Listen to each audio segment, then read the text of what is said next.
my channel, Who is Stallion. First things first, make sure y'all go down and hit subscribe, okay? As we continue, I need you to like, comment, share, do whatever you need to do to get me out there, all right? Let's get it. I'm pretty much just gonna jump right into it because I hate when I'm watching videos and all they doing is just rambling about nothing. It take me 45 minutes to even get to the point. So we're gonna go ahead and take this back to 2012. Okay, right, so I wanna say I was 20 years old. I was living in Minnesota. I was pretty much in a toxic relationship. Things just were not going as planned for me. And I was also in school, so don't say, oh, you ain't even try school. Yes, I did. It wasn't for me. I learned that almost immediately when I started taking my night classes at MCTC in Minnesota. So just in the midst of this things not going right, me being in a bad relationship, my best friend had, she was already living in Atlanta at the time. She had just moved probably like 6 months before. I had my sister on my dad's side who stayed down there too. So, you know, they was convincing me like, hey, you know, things ain't going well, come down here. You know, this, that, and the third or whatever. So eventually, I went on ahead and bought me a one-way ticket to Atlanta. I had $2,000 on me, y'all. That's literally it. $2,000 and a big ass suitcase of clothes.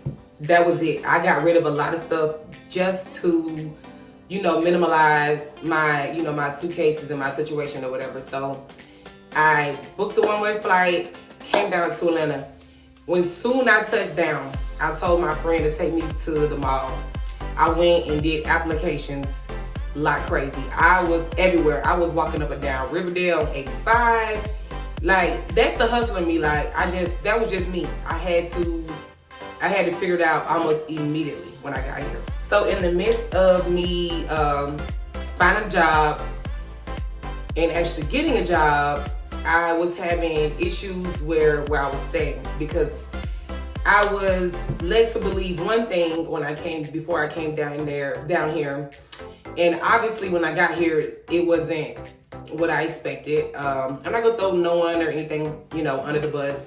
So I was talking to this guy, you know, through my friend, that was her best friend at the time.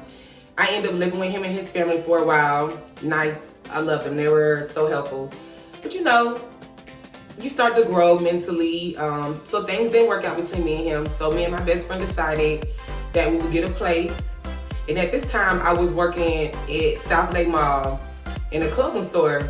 Now, mind y'all, I'm only making like $200-300 every 2 weeks. Like, I don't even know how I was surviving. Like, looking back, I don't even know how I was surviving. Like, for real, I don't know how I was surviving. So we ended up finding a place. I think it was like $500 or like $550. It was something like that in the price range. And we had agreed to go half on it.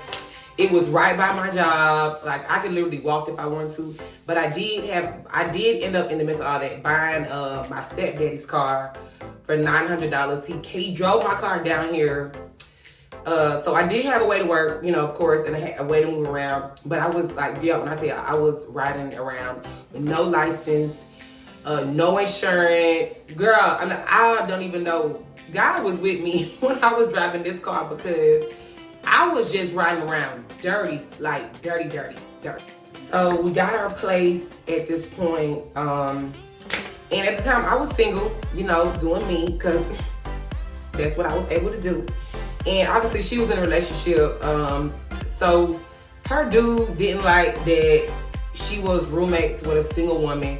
But I never like put her in like a, you know, compromising situation, or I never like tried to like, you know, do anything to ruin their relationship. Whatever that she was doing was on her. So that obviously started issues. That started issues with us, with them, and then it starting issues with us. So she ends up moving out because of him. So now I'm stuck with $500 some rent, and I'm only making $200-300 every 2 weeks. How am I afford that? I couldn't afford that. How could I afford it? I'm at work. I'm working in a clothing store. I believe it was Pink Clothes. And I was working with this girl, and we ended up getting a new girl, matter of fact. And You know, we cool, you know, we chop it up every now and then. I'm like, you know, I'm a very observant person. And I kept looking at her like every day she came to work. I'm like, sweetie, you too fresh to be just working here. You know what I'm saying? You G'd up from the feet up. Something ain't right in the mother freaking pudding. So one day I sit upon myself and I was like, what else do you do? Because you ain't looking like that working here. You dig what I'm saying? Something wasn't adding up. So that's when she told me that she was a dancer. She was working at Follies at the time. Let's just fast forward and get to the point. So one day we ended up hanging out. She took me up to her job. Like I sat there literally from the time she signed in to the time that it was the club closed, being thirsty. Just trying to see like what was going on. And I'm like, girl, the honeys was making money. I was like, what? I'm over here struggling to pay $500 rent. I'm already late every month. My light bill, $400. My car breaking down every 2 weeks. My paychecks is gone before I even get them. Like, it was crazy. So I'm like, look, I got to do what I got to do. Initially, she pretty much introduced me to the game, you know, showed me the ropes. I did try a couple of clubs that just did not work out for me. I was pretty much scared my first night, though. I'm not gonna lie. I had them pay $75 to work at a club called Rockefellers. The girls was doing their thing. I just felt so uncomfortable.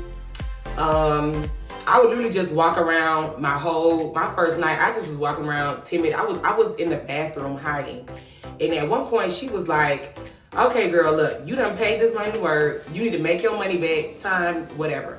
Like, scared money don't make no money. And I live by that now. And that is something that has helped me like move forward in life when it comes to money situations in all aspects. So pretty much when she had said that, it was time to crank up now. So at this point, this guy had wanted me to dance. So I went on ahead and I was scared first. I ain't gonna lie, I was scared. But I ended up dancing for him. Okay, cool, made my little money. I felt good. I started warming up. And then I ended up getting asked to go to the VIP with like a group of people. But I was the only dancer. So I go on the VIP and I'm dancing. And then when I turn around, these people are doing drugs.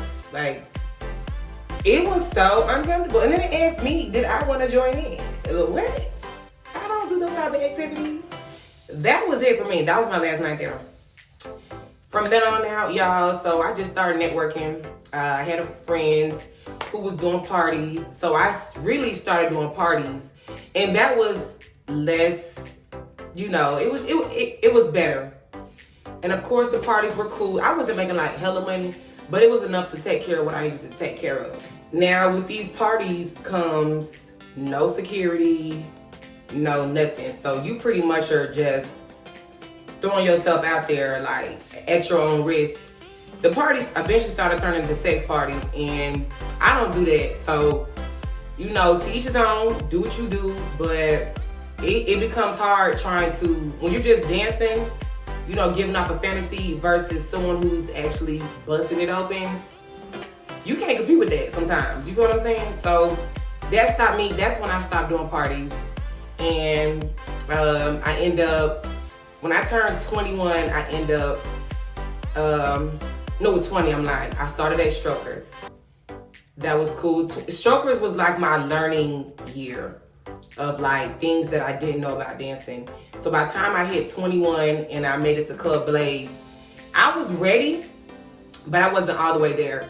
Dancing has progressed me with makeup, hair, just vibes, energy, just my whole persona has changed with dancing because I was a tomboy growing up. I never wore makeup. Like I was a basketball shorts and sweatpants type of girl, but it definitely has brought out like my girly side.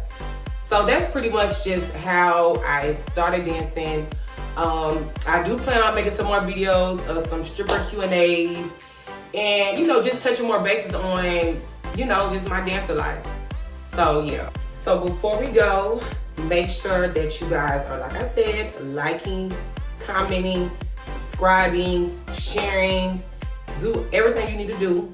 And we'll be back next week with a stripper Q&A. So if you have any questions that you want to know personally, go ahead and leave it in the comments. If not, I'm gonna go ahead and go on my IG at _Real Stallion, and I'm gonna ask everybody what they wanna know. So yeah, I will see y'all next week. Thank you for watching.